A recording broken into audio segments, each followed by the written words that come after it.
So I worked in media. I was in news for a long time, 17 years. And so I came at motherhood at a very practical level. So for me, I always heard the bad stats about giving birth. Like, what are the bad stats? Okay, I want to survive that.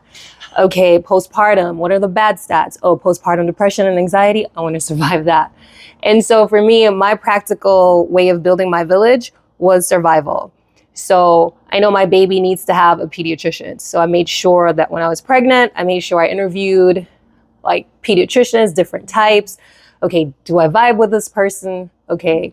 Then I made sure I wanted to survive giving birth. So I hired a doula, which is a must. So if I was giving birth again, I gave birth 3 times, I would hire a doula. It could be the 10th time, I would hire a doula. So hint, hint, birth doula.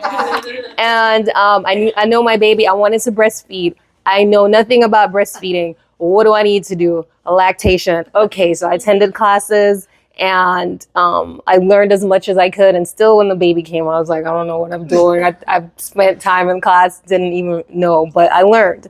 And then for now, the postpartum depression, I told my husband, like, hey, make sure you monitor me.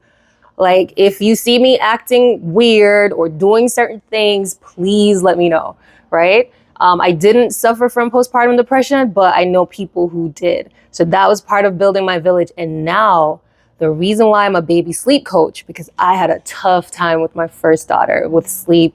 And I thought I was losing my mind.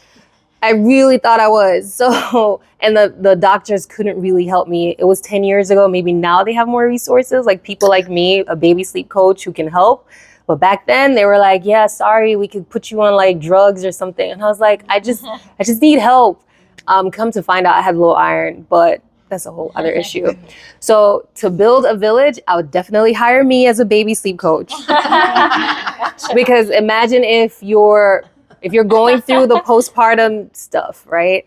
And you have like dietary needs or you have other things going on and you're not sleeping because your baby's not sleeping well. It's just like exacerbated. Like it's bad, it's rough.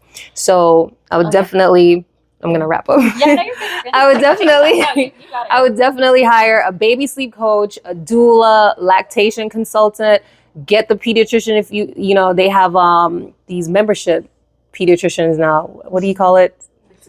Not subscription, but I can't remember the term. But you can get a pediatrician to do house calls. Concierge. Yeah, concierge. Yeah. So if that's your vibe, like look into it, not when you're in the moment struggling because you can't get an appointment that day. You know what I mean? So build your village wisely. If you're a practical person and you want to survive and thrive, like build it from that standpoint too. You can, and it helps. Yeah, I was just going to honestly echo what you said. This was my financial hat a little bit. You can prepare your village through a budget.